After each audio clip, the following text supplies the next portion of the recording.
अस्सलामुअलैकुम friends, I hope कि आप सब ठीक होंगे। और आज की इस वीडियो में हम जिस टॉपिक के बारे में डिस्कस करेंगे उसका नाम है नेटवर्क। ठीक है, नेटवर्क के बारे में कि कौन सा ऐसा नेटवर्क बेहतरीन है जिसके अंदर रह कर हमें काम करना चाहिए। ठीक है, तो चलिए वीडियो स्टार्ट करते हैं। लेकिन वीडियो स्टार्ट करने से पहले आपसे गुजारिश है कि अगर आप इस चैनल पर न्यू हैं तो प्लीज़ इस चैनल को सब्सक्राइब कीजिए और बेल आइकन के बटन को ज़रूर प्रेस कीजिए ताकि आपको हमारी आने वाली हर न्यू वीडियो का नोटिफिकेशन मिल जाए और आप सबसे पहले उसे देख सकें। ठीक है, हम कोई भी कंपनी कोई भी सिस्टम की शुरुआत करते हैं तो सबसे पहले हम एक ऐसा नेटवर्क देखते हैं। ठीक है, आप एक ऐसा नेटवर्क चेक कर लिया करें कि वो कंपनी या कोई भी नेटवर्क वो किस बेस पर काम करती है। ठीक है, तो सबसे पहले आपको मैं ये बताऊंगी कि नेटवर्क दो तरह के होते हैं। ठीक है, नेटवर्क दो तरह के होते हैं। ठीक है, two types of network, first है सेंट्रलाइज्ड और सेकंड है डिसेंट्रलाइज्ड ब्लॉकचेन। ठीक है, और दोनों की वर्किंग एक दूसरे से बहुत मुख्तलिफ होती है। हम दोनों को कैसे सर्च आउट करेंगे, तो सबसे पहले मैं अपना गूगल ओपन कर लेती हूँ।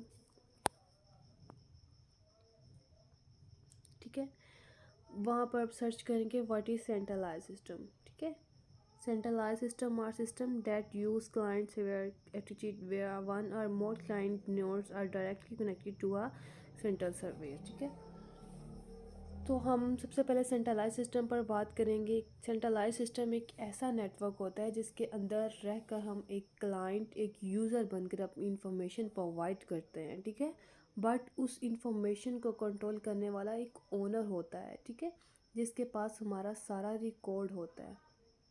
ठीक है, सेंट्रलाइज सिस्टम में हमारा एक ओनर होता है जिसके पास हमारा रिकॉर्ड होता है। ठीक है, मैं आपको एग्जांपल के ज़रिए समझाती हूँ। फॉर एग्जांपल आप एग्जांपल ले लें एक बैंक की। ठीक है, बैंक अकाउंट की आप एग्जांपल ले लें।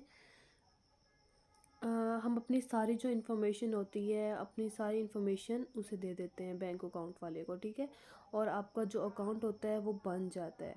फिर हम इस अकाउंट को यूज़ करके अपनी इन्फॉर्मेशन का सारा रिकॉर्ड इस पर्सन के पास इस क्लाइंट के पास सेव हो जाता है हमारा, जिसके साथ हमने अपना सारा रिकॉर्ड रजिस्टर करवाया होता है। ठीक है, किसी भी बैंक की ले सकते हैं, मतलब कि बैंक के अंदर जाकर आपको रजिस्टर करना पड़ता है अपना सारा अकाउंट। आप उसे अपनी पर्सनल इंफॉर्मेशन देते हो तो जाके आपका जो अकाउंट होता है ना वो एक्टिव हो जाता है। ठीक है, और आपका सारा का सारा रिकॉर्ड इस बैंक इस वाले अफराद यानी कि क्लाइंट के पास होता है। ठीक है, और अक्सर हमें कॉल्स भी आते हैं कि आपके ये मसले हैं या वो मसले हैं, तो वो हमें साथ साथ बैठे बता भी रहे होते हैं कि आपके क्या मसले हैं क्या नहीं।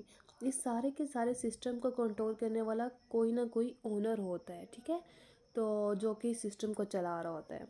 कंपनी को चलाने वाला कोई ना कोई मालिक होता है जिसके अंदर हम रहकर काम करते हैं।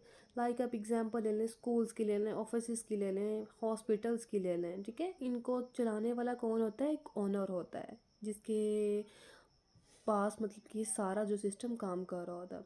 तो ये सारे सेंट्रलाइज सिस्टम में आते हैं। ठीक है, जिसके अंदर कोई ना कोई मालिक होता है जिसके पास हमारा सारा रिकॉर्ड होता है, जिसके पास हमारी इंफॉर्मेशन होती है, हम इसके अंदर रहकर काम कर रहे होते हैं। सेंट्रलाइज सिस्टम में हम किसी भी पर्सन का डाटा या रिकॉर्ड चेक नहीं कर सकते हैं। ठीक है, और यहाँ पर हमारा जो डाटा होता है ना वो इनसिक्योर होता है। ठीक है, मतलब कि सिक्योर नहीं होता। तो चले अब हम डिसेंट्रलाइज सिस्टम पर बात करते हैं। ठीक है, डिसेंट्रलाइज ब्लॉकचेन।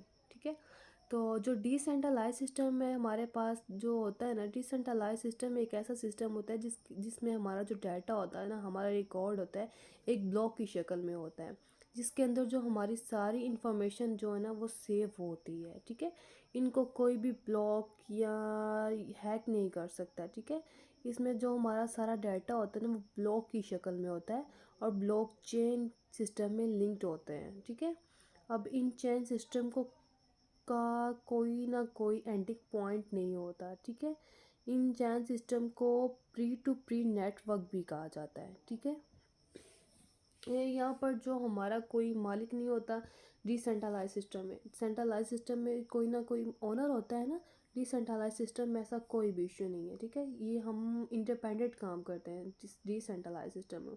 तो यहाँ पर कोई मालिक नहीं होता, हमारे कंट्रोल करने वाला नहीं होता। हमारा जो रिकॉर्ड होता है यानी कि वो किसी थर्ड पार्टी के पास नहीं होता, ठीक है। हमारा सेव हमारा जो रिकॉर्ड होता है वो हमारे अपने हाथ होता है। हम जब चाहें उसे देख लें, जब चाहे रिकॉर्ड करें, जब चाहें जो मर्ज़ी करें। इसमें जो थर्ड पार्टी होती है वो इन्वॉल्व बिल्कुल नहीं होती। ये आपका अपना सिस्टम है। तो ये जो डिसेंट्रलाइज सिस्टम है ना, इंफॉर्मेशन जो इसमें होती है हमारी वो सिक्योर भी होती है और कोई थर्ड पार्टी इस सिस्टम को आकर इन्वॉल्व भी नहीं हो सकती, ठीक है। अगर आप डिसेंट्रलाइज सिस्टम में ना किसी भी वेबसाइट पर अगर आप काम कर रहे हैं तो आप वहां जाकर रिकॉर्ड चेक कर सकते हैं कि कोई भी कंपनी या कोई पर्सन जो आपके पास आया है आपको वर्क के बारे में बता रहा है, तो आप देखना चाह रहे हैं कि उसकी इनकम कितनी है या नहीं है, या जो भी थर्ड पार्टी आकर कमा आपको बता रही है कि ये डिसेंट्रलाइज सिस्टम है, तो आप उसका जो डाटा है ना, जो डाटा है, जो उसकी इनकम है, वो आप खुद भी चेक कर सकते हैं। यहाँ पर जो डिसेंट्रलाइज सिस्टम में जो होते हैं ना, वो डिसेंट्रलाइज सिस्टम में जो होते हैं ना, वो आप खुद उसके ओनर होते हैं, उसका कोई भी ओनर नहीं होता, ठीक है। कोई थर्ड पार्टी इन्वॉल्व नहीं होती। तो ठीक है, आने वाली वीडियो में हम बात करेंगे कि हम इसकी अर्निंग किस तरह चेक करते हैं डिसेंट्रलाइज सिस्टम की। तो ठीक है फ्रेंड्स, अगर आपको वीडियो पसंद आई होगी तो ज़रूर चैनल को सब्सक्राइब कीजिए। मिलते हैं नेक्स्ट वीडियो में, तब तक के लिए अल्लाह हाफिज़।